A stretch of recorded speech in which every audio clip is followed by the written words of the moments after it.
नमस्कार, CSK news में आपका स्वागत है। तो दोस्तों, आज हो गया है 9 जनवरी, जो फटाफट ब्रेकिंग न्यूज़ निकल के आ रही है। 7 चरणों में होंगे 5 राज्यों के चुनाव। 10 फरवरी को पहले दौर का मतदान, 10 मार्च को होगा मतगणना। हुआ बड़ा ऐलान, 690 विधानसभा सीटों पर मतदान के नतीजों तक सब 28 दिन में होगा समाप्त। इसके बारे में आपको बताएंगे। दोस्तों, दूसरी बड़ी अपडेट भी निकल के आ रही है, आपको बता दें, जहाँ पर बड़ी खबर निकल के आ रही है। यूपी समेत 5 राज्यों में ऐलान होने के बाद 15 जनवरी तक लगे रोड शो, पदयात्रा समेत तमाम चीजों पर रोक। रात 8 बजे से कैंपेन कर्फ्यू भी होगा। रैली, रोड शो, पदयात्रा पर रोक। चुनाव आयोग ने कहा वर्चुअल रैलियां करें पार्टियां। तो एक एक करके बताएंगे। और इस बीच दोस्तों, यूपी चुनाव इस बार एकदम होगा अलग, एकदम अलग होगा।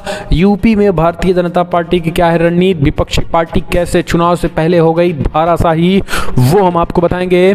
तीसरी बड़ी अपडेट, कोविड-19 हुआ बेकाबू, पिछले 24 घंटे में तोड़ा रिकॉर्ड। फरवरी में और बेतहाशा वृद्धि होने की बात निकल के आ रही है। तो एक एक करके बताएंगे। इस बीच सिख विरोधी अभियान का फायदा उठा सकते हैं कट्टरपंथी, छेड़ सकते हैं पंजाब को अस्थिर करने का अभियान। ये भी एक बेहद बड़ी खबर निकल के आ रही है। पंजाब से पीएम मोदी की सुरक्षा में चूक को लेकर चन्नी सरकार ने कैसे खिलवाड़ किया है प्रधानमंत्री के पद से, वो हम आपको बताएंगे। वही एक और बड़ी खबर, पाक मुसीबत में फंसे इमरान खान, खटखटाए चीन का फिर दरवाजा, वो हम आपको बताएंगे। वही भारत की दरियादली से खुश हुए तालिबान ने पीएम मोदी को भावुक होकर कहा शुक्रिया मोदी जी। जानेंगे आखिर क्यों, तो सब कुछ खबरें विस्तार से आपको बताएंगे। लेकिन उससे पहले एक छोटा सा निवेदन, अगर आपने चैनल को सब्सक्राइब नहीं किया तो पल पल के अपडेट के लिए चैनल को सब्सक्राइब करना ना भूले। दोस्तों, दरअसल पहली बड़ी अपडेट निकल के आ रही, 7 चरणों में होंगे 5 राज्यों के चुनाव। 10 फरवरी को पहले दौर का मतदान, 10 मार्च को मतगणना। यूपी समेत 5 राज्यों के चुनाव बिगुल फुके। कोविड-19 की वजह से इस बार डिजिटली होगा चुनाव, मीडिया का होगा अहम रोल। रैली, तमाम चीज़ों पर प्रतिबंध। दोस्तों, दरअसल यूपी समेत 5 राज्यों के विधानसभा चुनाव के ऐलान कर दिए गए हैं। यानी में यूपी की बात करें तो यूपी में 7 फेज में वोटिंग की जाएगी, जबकि मणिपुर में 2 फेज में वोटिंग की जाएगी। बाकी जगहों पे 1 फेज में 14 फरवरी को ही वोटिंग की जाएगी। अगर बात करें हम यूपी की, तो यूपी में 10 फरवरी, 14 फरवरी, 20 फरवरी, 23 फरवरी, 27 फरवरी, 3 मार्च और 7 मार्च को वोटिंग होगा। जबकि जो है वो नतीजे आएंगे 10 मार्च को।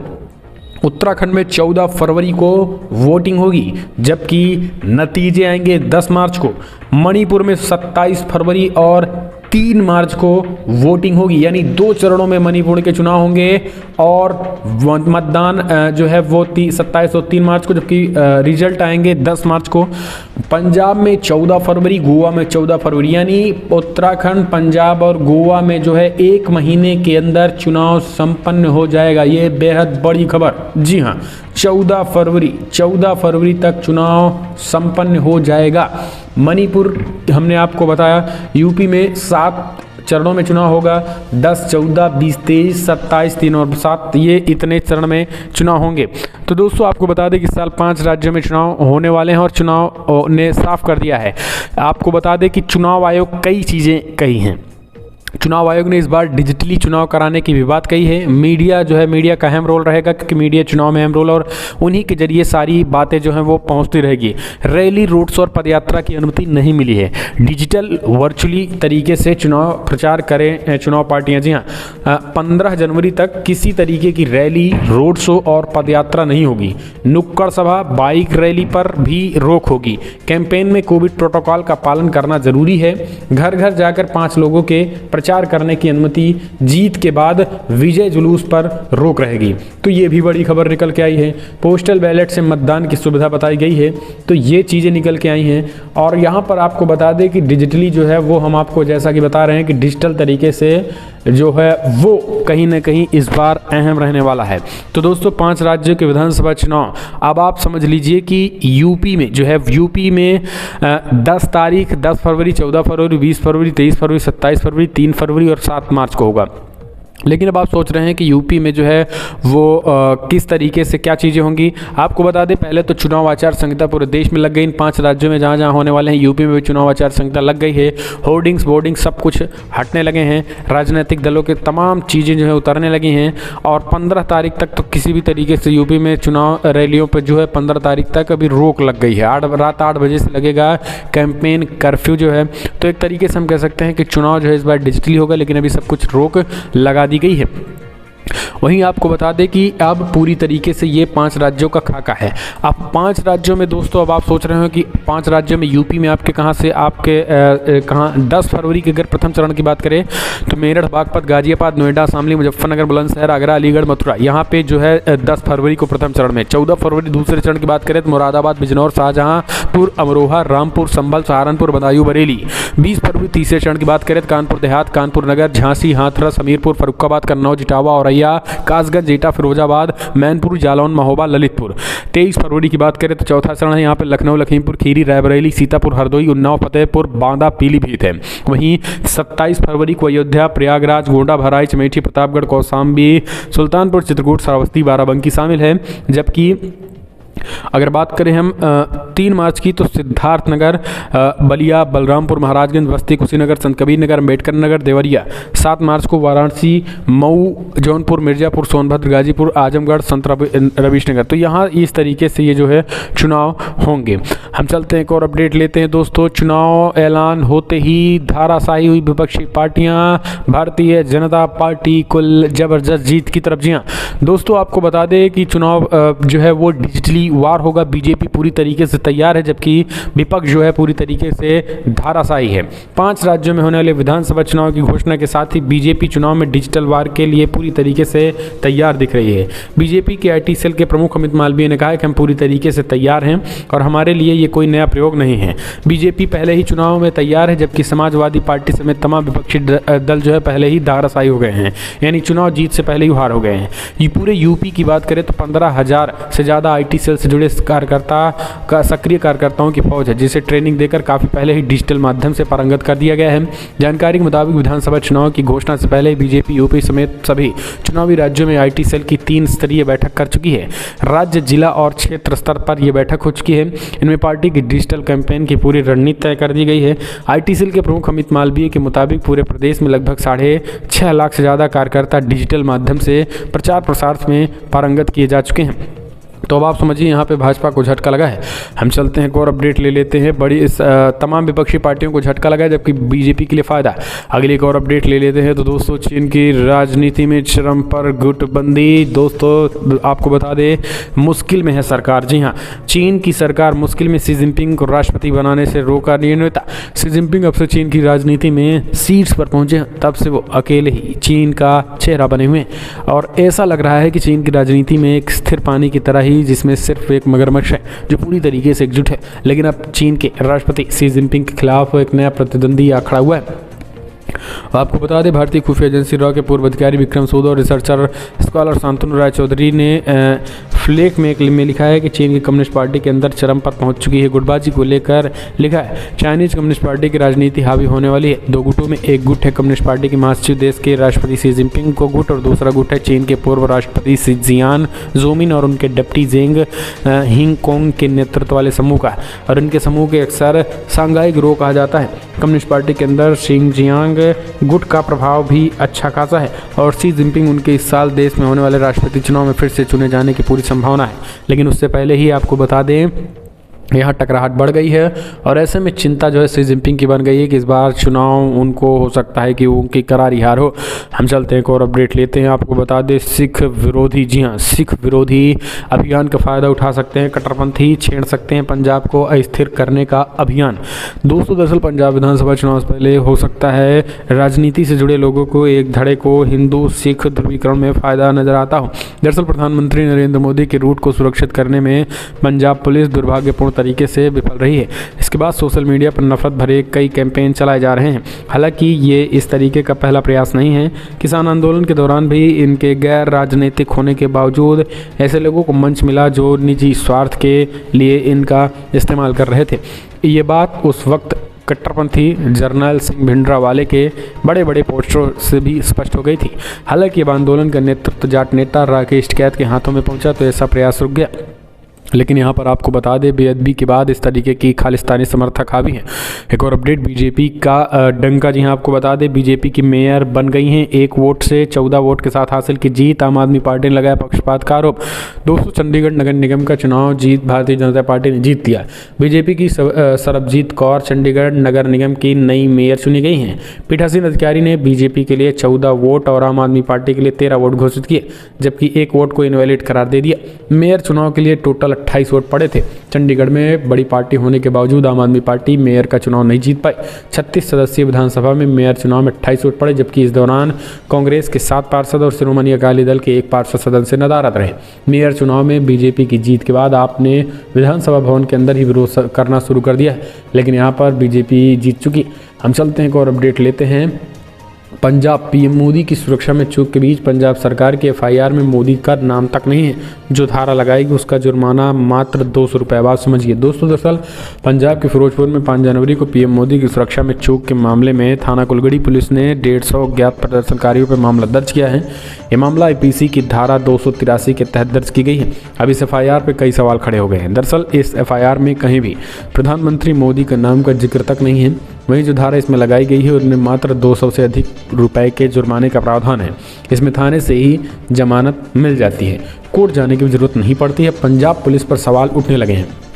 5 जनवरी को फिरोजपुर के गांव प्यारेआना में हाईवे जाम कर प्रदर्शनकारियों ने प्रधानमंत्री मोदी का काफिला रोका था और उसके बाद 6 जनवरी को 7:30 बजे 150 अज्ञात लोगों पर प्राथमिकी दर्ज की गई थी और वो उसमें भी कहीं ना कहीं 200 रुपये देकर आप छोड़ सकते हैं, इस तरीके की धारा। हम चलते हैं और अपडेट लेते हैं। दोस्तों, भारत की दरियादली से खुश हुआ तालिबान, 2 टन दवाओं के लिए कहा शुक्रिया। भारत ने युद्ध से प्रभावित रहे अफगानिस्तान को शुक्रवार को मानवीय सहायता के तहत 2 टन जीवन रक्षक दवाओं की खेप भेजी और विदेश मंत्रालय के बयान के अनुसार मानवीय सहायता के तहत जीवन रक्षक दवाओं की खेप काबुल स्थित इंदिरा गांधी हॉस्पिटल के प्राधिकारियों को सौंपी गई। मंत्रालय के एक बयान में कहा कि अफगानिस्तान के लोगों को जारी मानवीय सहायता के तहत भारत ने आज अफगानिस्तान में तीसरी खेप के तहत 2 टन जीवन रक्षक दवाएं भेजी हैं। भारत के इस दरियादिली ने तालिबान को खुश कर दिया। तालिबान के प्रवक्ता ज़बीहुल्लाह मुजाहिदीन ने ट्वीट करके इसका स्वागत किया। मुजाहिदीन ने ट्वीट करके कहा कि इस्लामिक अमीरात मानवीय सहायता और सहयोग के लिए भारत का सदैव आभारी रहेगा। हम चलते हैं और अपडेट लेते हैं। तो दोस्तों, मुसीबत में फंसे इमरान, खटखटाएंगे चीन का दरवाज़ा, विपक्ष के हमलों और आर्थिक तंगी से छूटे पसीने, अगले महीने जाएंगे बीजिंग। दोस्तों, पाकिस्तान में चौतरफा घिरे प्रधानमंत्री इमरान खान अगले महीने चीन का दौरा करने वाले हैं और इस समय उनकी तहरीक इंसाफ पाकिस्तान यानी सरकार, पीटीआई सरकार आर्थिक चुनौतियों के अलावा बढ़ती महंगाई, मिनी बजट और बढ़ते कर्ज के तले विपक्ष के निशाने पे है। स्थानीय मीडिया ने जानकारी दी है कि इमरान खान ने पाकिस्तान में चीनी निवेश में बाधा डालने वाली सभी परेशानियों को खत्म करने का आदेश दिया है, क्योंकि द्विपक्षीय संबंधों को और मजबूत करने के लिए अगले महीने बीजिंग आने जाने की तैयारी कर रहे हैं। पाकिस्तानी अखबार द एक्सप्रेस ट्रिब्यून ने बुधवार को चीन पाकिस्तान आर्थिक गलियारे यानी सीपीसी पर पाकिस्तानी प्रधानमंत्री के विशेष सहायक के हवाले से बात कही। हम चलते हैं और अपडेट लेते हैं।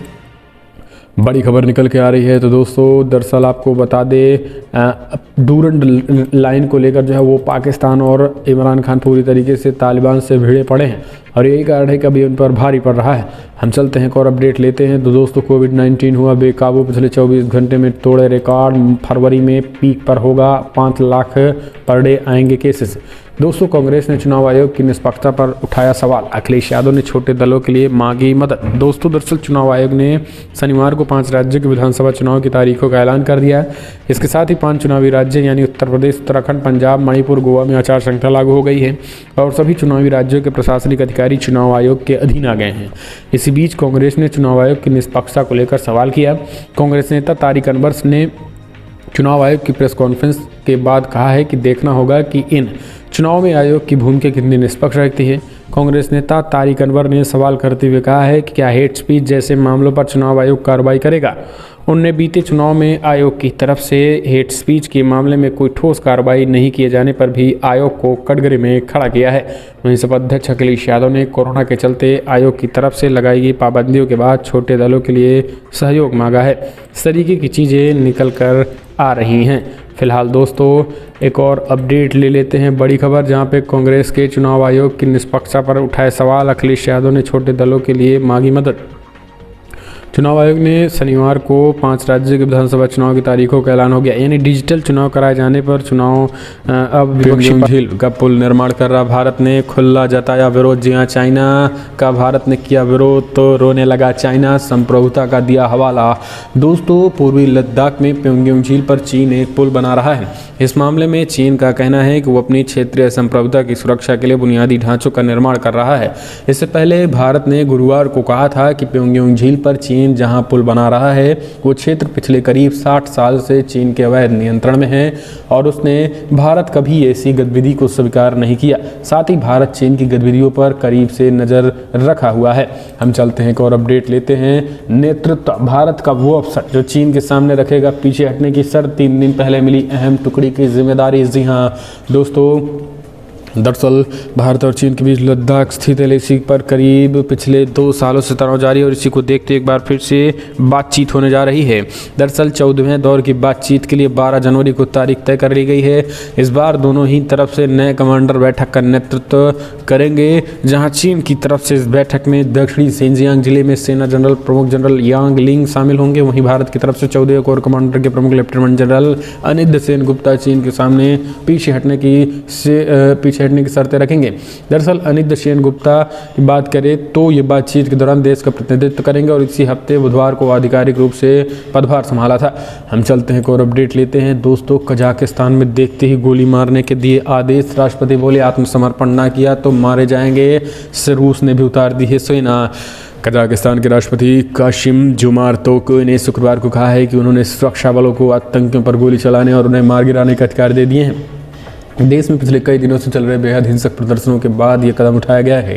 टेलीविजन पर प्रसारित राष्ट्र के नाम पर संबोधन में राष्ट्रपति ने अशांति फैलाने के लिए आतंकियों और उग्रवादियों को जिम्मेदार ठहराया है। इस दौरान उन्होंने कहा है कि कानून लागू करने वाली एजेंसियों को आतंकवाद को गोली मारने के अधिकार दे दिए गए हैं।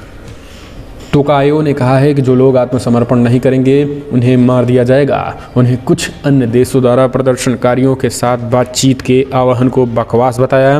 तोकाएव ने कहा है कि अपराधियों हत्यारों के साथ साथ क्या बातचीत हो सकती है। राष्ट्रपति ने संबोधन के दौरान घोषणा की है कि देश में संवैधानिक व्यवस्था मुख्यतः बहाल कर दी गई है। हम चलते हैं एक और अपडेट लेते हैं। तो दोस्तों बड़ी खबर, काशी में लगे पोस्टर, घंटों पर गैर हिंदुओं का प्रवेश वर्जित घाटों पर। जी हाँ, बीएचपी और बजरंग दल ने कही बड़ी बात है। दोस्तों वाराणसी में गंगा घाटों के पास पोस्टर लगाए जाने के बाद अब बीएचपी और बजरंग दल ने इनसे दूरी बना ली है, जबकि इन पोस्टरों पर विश्व हिंदू परिषद और बजरंग दल काशी की मोहर लग गई थी। इसमें लिखा हुआ है कि प्रवेश प्रतिबंधित गैर हिंदू। अब दोनों ही संगठनों का कहना है कि इस तरीके के विवादों से उनका कोई लेना देना नहीं है। बीएचपी के राष्ट्रीय प्रवक्ता विनोद बंसल ने कहा है कि मामले में जांच कराई जाएगी और जो भी दोषी होगा उस पर कार्रवाई होगी। उन्होंने कहा कि वीडियो में दिखाई दे रहा है कि 2 लोगों की भी पहचान करने की कोशिश की जा रही है और उन पर एक्शन लिया जाएगा। पुलिस ने कहा है कि मामले की जांच शुरू कर दी गई। एसपी राजेश पांडे ने कहा है कि उन लोगों की पहचान करने की कोशिश कर रहे हैं जिन लोगों ने ऐसे पोस्टर लगाए हैं। हालांकि आपको बता दें ये चीज़ें निकल के आई। हम चलते हैं एक और अपडेट लेते हैं। बड़ी खबर निकल के आ रही है बरेली में। जी हाँ दोस्तों, आपको बता दें कहा हम अपने देश में अमन चाहते हैं लेकिन सब्र टूटा तो ठीक नहीं होगा। बरेली में मौलाना तौकीर रजा का विवादित बयान। दोस्तों एक बार फिर से मुस्लिम धर्म संसद शुरू हो चुका है। हिंदू धर्म संसद के बाद मुस्लिम धर्म संसद शुरू हो चुका है। मौलाना तौकीर रजा ने विवादित बयान दिया और कहा है कि अगर हमारा सब्र का बांध टूट गया तो फिर ठीक नहीं होगा और ये पूरी तरीके से वही होगा जो मंजूर खुदा होगा, क्योंकि हमारे युवाओं को अगर भड़काओगे तो युवा वो टूट पड़ेंगे और युवा टूट पड़े तो समझ लेना कि आने वाले समय में हालात बेहद बदतर हो जाएंगे देश के। ऐसे में हमें भड़काने की कोशिश ना करो। हम चलते हैं एक और अपडेट। पंजाब के स्टेट आइकन नहीं सोनू सूद, चुनाव आयोग ने नाम लिया वापस। कोरोना काल में जिस तरीके से सोनू सूद ने देशवासियों की मदद की शायद ही किसी ने की हो। कोरोना की पहली और दूसरी लहर में एक्टर सोनू सूद ने देशवासियों का कष्ट समझा था और अपनी तरफ से लोगों की मदद करने में कोई कोर कसर नहीं छोड़ी थी। आपको बता दें इस बीच इलेक्शन कमीशन ऑफ इंडिया ने भी इस बात का फैसला लिया कि सोनू सूद अब पंजाब का स्टेट आइकन नहीं रहेंगे। पंजाब के चीफ एक्सटर्नल ऑडिटर एक्टर करुणा राजू ने इस बात की पुष्टि की है। 4 जनवरी 2021 को सोनू सूद को इस उपाधि से हटा दिया गया। सोनू सूद को साल 2020 में स्टेट आइकन ऑफ पंजाब घोषित किया गया था। इसमें शानदार काम और जज्बे को देखते हुए फैसला लिया गया था। सोनू सूद ने खुद भी इस खबर की पुष्टि कर दी थी और ट्वीट कर फैंस को इस बारे में बताया था। एक्टर ने कहा है कि अब इस सफ़र का अंत हो गया और उन्होंने ECI से आपसी सहमति से ये फैसला लिया है। हम चलते हैं एक और अपडेट ले लेते हैं। तो दोस्तों बड़ी खबर निकल के आ रही है, आपको बता दें, जहाँ पे हैदराबाद, जी हाँ, हैदराबाद में एक बड़ी खबर निकल के आ रही है, जहाँ पे हैदराबाद में आयोजित RSS की धर्म संसद भारत केंद्रित शिक्षा रोजगार कुपोषण पर हुई चर्चा। असदुद्दीन ओवैसी संघ के गढ़ में ये धर्म संसद हुई है। दोस्तों राष्ट्रीय स्वयंसेवक संघ की 3 दिवसीय समन्वय बैठक शुक्रवार को हैदराबाद में संपन्न हुई। बैठक में प्रतिनिधियों ने भारत केंद्रित शिक्षा, रोजगार सृजन और कुपोषण उन्मूलन समेत अन्य बलों पर चर्चा की है। ये बैठकें हर साल जनवरी और सितंबर में आयोजित की जाती है। RSS महासचिव मनमोहन वैद्य ने संवाददाता सम्मेलन को संबोधित करते हुए कहा है कि बैठक में 36 स्वतंत्र संगठनों ने हिस्सा लिया है। हालांकि इसमें 24 महिलाओं सहित 200 से अधिक प्रतिनिधियों के आने की उम्मीद थी, जिनमें से 91% ने भाग लिया है। हम चलते हैं और अपडेट लेते हैं। बड़ी खबर निकल के आ रही है दोस्तों, आपको बता दें, यहाँ पर यूपी में चुनाव की तैयारियों के बीच आज बिगुल बजने वाला है। यूपी में चुनाव का, जी हाँ, दरअसल यूपी में 5 राज्यों के विधानसभा चुनाव का आज ऐलान होने जा रहा है। ये बेहद बड़ी खबर निकल के आ रही है और 5 राज्यों के ऐलान के बाद दोस्तों कहाँ पे चुनाव कैसा होगा, ये अब कहीं ना कहीं एक तरीके से यूपी में 8 चरणों में चुनाव हो सकता है। इसको लेकर भी ये बड़ी खबर निकल के आई है। तो यूपी समेत 5 राज्यों में चुनाव के ऐलान। लेकिन दोस्तों PM मोदी की जिस तरीके से सुरक्षा में चीख, इसे आप कैसे देखते हैं? कमेंट के माध्यम से आप अपने सुझाव देना ना भूलें। दोस्तों एक और बड़ी अपडेट आपको बता दें, चीन के नकली सूरज ने असली से 5 गुना ज़्यादा गर्मी हासिल की। दोस्तों चीन ने एक नकली सूरज बनाया है, ये बात आपको पता ही होगी। ये सूरज लगातार अपने अधिक तापमान का प्रदर्शन कर रहा है। इसे बनाने का मकसद है चीन की ऊर्जा की ज़रूरतों को क्लीन एनर्जी के तौर पर पूरा करना। हाल ही में इस नकली सूरज ने असली सूरज की तुलना में 5 गुना ज़्यादा तापमान हासिल किया, वो भी 17 मिनट तक। अब तक सबसे ज़्यादा समय तक गर्मी पैदा करने का पहला प्रदर्शन है और इस नकली सूरज का नाम है ईस्ट, जी हाँ, ईस्ट यानी एक्सपेरिमेंटल एडवांस सपर कंडक्टिंग टोकमार्क। चीन की न्यूज एजेंसी सिंहुआ ने इस बात की जानकारी दी। फिलहाल बड़ी खबर में इतना है, लेकिन अगर आपको वीडियो पसंद आया तो लाइक करें।